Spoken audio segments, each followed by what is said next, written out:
I'm going to show you what I call a lock stitch because I've come to the end of what I'm sewing and now I want to make sure that those stitches don't come out, so I lock the stitch. Some people tend to call it knotting the end of a thread, but if I say knotting to a child, then they try to tie a knot, and that's really not exactly what I want them to do. I want them to lock it. So this is what I do. I take one stitch, little tiny stitch, just a little kind of a shy little stitch there first, and then I go over the same stitch for a second time, same place, and now I'm going to make a lock. Here is the lock, that's the loop, and the key is the needle. So I'm going to put the key through the lock or the needle through the loop, just like that, and pull it nice and firm, and that won't come undone.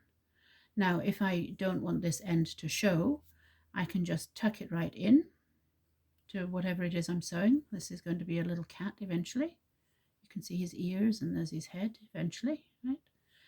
Anyway, I just tuck it in, pull it out, and I do this magic trick of making the end disappear completely. So now I can pull this just a little bit, cut it with scissors, and it will disappear inside, never to be seen again. Thank you. That was the lock stitch to finish off sewing. It works easily for yarn or for thread or for any kind of sewing you're doing. That's the same knot that I use. Thank you for watching.